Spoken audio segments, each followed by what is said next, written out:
उत्तरी भाग में यहाँ पर चंदेल कालीन अति प्राचीन शिवलिंग भी स्थापित है। बताया जा रहा है यहाँ नीलकंठ महादेव जी की प्रतिमा स्थापित है। यहाँ की प्रचलित कहानी एक यह भी है कि जो अल्पायु होता है, अल्पायु जिसकी कम उम्र होती है, वो यहाँ पर आने पर ही यहाँ पर पूजन अर्चन तथा यहाँ अभिषेक कराने पर उसकी जो अल्पायु होती है वो पूर्णतः खत्म हो जाती है। हम अभी ऊपर से नीचे उतरे, हालांकि अभी हम लोग 50 सीढ़ी नीचे उतरे हैं। अभी भी यहाँ तकरीबन 100 सीढ़ियाँ नीचे उतर कर जाएंगे, जहाँ पर आप देख सकते हैं यह पूरा प्रांगण है नीलकंठ महादेव शिव मंदिर का। और हमारे सामने आप देख रहे हैं यह पूरा कालिंजर है, जो कालिंजर शहर बसा है इसका।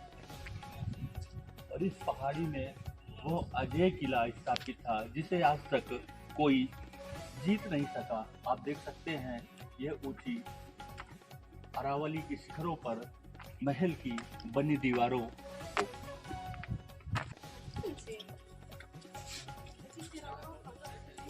पहुंच चुके हैं भगवान शिव के मंदिर, जो कलिंजर दुर्ग के पहाड़ के नीचे हिस्से से है। यहाँ पे यह मंदिर है भगवान नीलकंठ जी का, और यह गर्भगृह है जहाँ भगवान शिव विराजमान है। अति प्राचीन की प्रतिमा है, चंदेल कालीन बताई जा रही है। और यहाँ पे सबसे बड़ी बात यह है कि उसी समय प्राचीन काल से ही चंदेल वंश के उनके वंशज ही निरंतर पहले से पूजा करते आ रहे हैं, और आज चंदेल वंश के पुजारी भी यहाँ हैं। आइए उनसे हम यहाँ की महात्मा के बारे में जानकारी लेते हैं। में आपको कार्तिकेय जी के दर्शन होंगे, बाकी आपको साहुद में पूजा होती है कार्तिकेय जी की, और कहीं पूजा नहीं होती है। महाराज जी शुभ नाम आपका? मेरा नाम ठाकुर राजकुमार सिंह गुड्डू सिंह चंदेल जी, यहाँ पुजारी क्षत्रिय पुजारी है। और कलिंजर से हैं? जी हाँ, कलिंजर से। ये मुखारबिंद प्रतिमा है, आप भी सुनिए। आप जो यहाँ की जो प्रतिमा बता रहा हूँ, ये गुप्त कालीन पीरियड में भगवान विराजमान है। और जो आपका पूरा किला है आपका, और ये आपका हवन गौशाला है, ये चंदेल पीरियड का वर्तमान हुआ है। यहाँ भगवान स्वयं प्रकट है। भगवान ने 14 समुद्र मंथन के बाद, जहर पान करने के बाद भगवान 14 लोग घूमे, कहीं रुके, हर जगह ठहरे, हर जगह, मगर उनको कहीं शीतलता नहीं मिली। लास्ट में उनको यहाँ शीतलता मिली है जब यहाँ आप टिकट घर आप आए हैं। टिकट घर के आप 10 कदम आगे झाल मिला होगा, वहाँ पे पताल गंगा है, सीता से 5 पांडा है। पाताल गंगा में प्रभु को शांति मिली थी। तब फिर ऋषियों ने तपस्या किया था कि हे नाथ, हम तो तपस्या से दर्शन प्राप्त कर लेंगे, मगर भक्तों का उद्धार कल्याण तब होगा जब भक्त आपके दर्शन प्राप्त करेंगे। तब प्रभु ने पाताल गंगा से अपना स्थान छोड़ के माता के पास आए थे कि माँ, मुझे ऐसी जगह बताएं जहाँ मुझे शीतलता प्राप्त हो, क्योंकि भगवान ने जहर पान कर रखा था, उनको शीतलता की जरूरत थी। तब फिर माता अपना स्थान लेके कलकत्ते विराजमान हो गई, प्रभु यहाँ प्रकट हो गए। तभी काशी नाम कलकत्ता पड़ा और काशी नाम कालिंजर पड़ा। आप जो दर्शन कर रहे हैं इनके मुखारबिंद की कर रही हैं, हर जगह आपको लिंग की पूजा होगी, पिंडी की होगी, मगर यहाँ आपको प्रभु के आकार की पूजा होगी।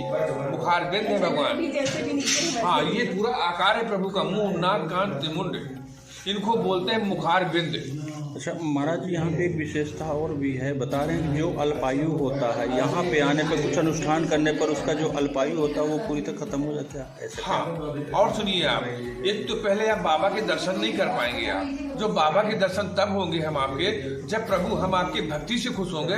यह भक्त कष्ट बाधा से पीड़ित होगा। जो कष्ट बाधा वाला होता है उसको बताना नहीं पड़ता है, उसके मुख से अपने आप निकलता है, यहाँ अपने आप निकलेगा कि प्रभु मैं इस कष्ट बाधा से पीड़ित हूँ। चाहे वो औलाद के लिए मर रहे हो, चाहे मान लीजिए शारीरिक परेशानी हो, चाहे वो सर्विस में हो, जो भी उसको बाधा होगी तो बाबा उसके मुख से स्वतः निकलाएंगे और प्रभु उसका निवारण करेंगे। जो है यहाँ से भक्त निराश नहीं जाएगा। यहाँ पुजारी आपसे नहीं कहेगा कि आप प्रभु को भोग लगाइए या आप दान करिए। पुजारी इस मंदिर में नहीं कह सकता है, ना कहेगा। अगर वो कहता है तो उसका खैर नहीं है। वो अपने से प्रभु को, भगवान को आकर्षित कर, भोग लगवाना होगा तो आपको आकर्षित करेंगे, और अगर नहीं लगवाना होगा, ऐसे ही दर्शन होना होगा तो आपको ऐसे दर्शन होंगे। मगर यहाँ मांगते समय तो कोई नहीं जानेगा कि आप क्या प्रभु से मांग रहे हैं। आप जब आपकी मनोकामना पूरी कर देंगे प्रभु, तो आप दरवाजा बाद में चढ़ेंगे, पहले आपके मुख से अपने आप निकलेगा। इसी तरह भक्त बाहर खड़े रहेंगे, वो बताएगा कि मैं प्रभु मैंने ये मांगा और मेरी मनोकामना पूरी हुई। ये आप जितना नमन करेंगे आप उतना बाबा को प्रभु।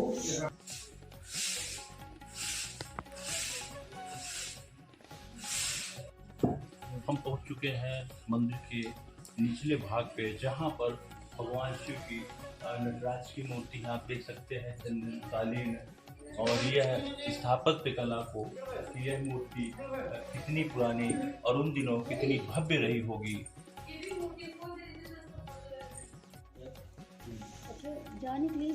आप अपने पास कभी रखिए। भाषा में लिखा है, देवलिपि में लिखा है, चंदेल कालीन पुराने शिल्प कला है। यहाँ भी कुछ लिखा हुआ है। ये कौन सी लिपि में है?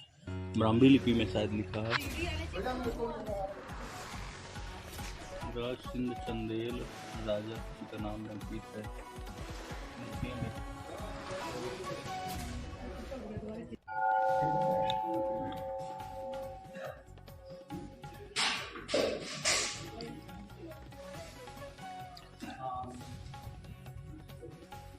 अभी हम पहुंचे थे भगवान नीलकंठ जी के शिव मंदिर के गर्भगृह पर। वहाँ की स्थितियाँ दिखाई, बगल में शिव जी की नटराज मूर्ति भी दिखाई।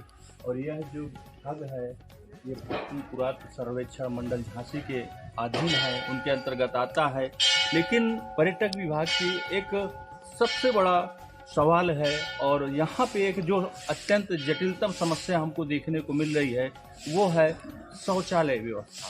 यहाँ पर लाखों श्रद्धालु आते हैं, गैर जनपद से लेके कई देशों से पर्यटक आते हैं, जो यह आस्था का केंद्र बना हुआ है। यहाँ पर इमरजेंसी यदि होती है किसी को, तो यहाँ पर एक भी टॉयलेट तथा शौचालय की व्यवस्था तक नहीं है, ना ही कहीं ऊपर है।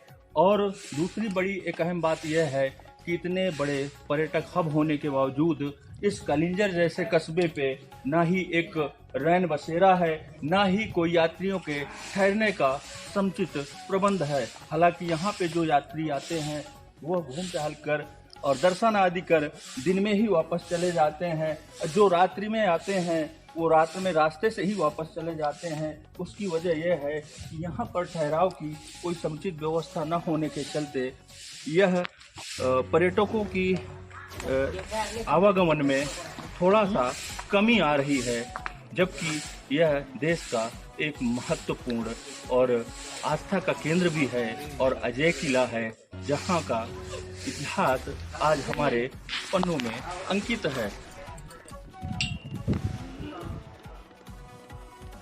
तो सर्वेक्षण को और केंद्र सरकार को ऐसे स्थानों को चिन्हित कर यहाँ पर पर्यटकों की दृष्टिकोण को देखते हुए यहाँ समुचित उनके लिए प्रबंध करना चाहिए, जिससे यहाँ पर्यटकों को बढ़ावा मिल सके और यहाँ के श्रद्धालुओं को किसी प्रकार की कोई दिक्कतों का सामना ना करना पड़े। अरे ये वाली सीढ़ी से देखना, वन देख लगे।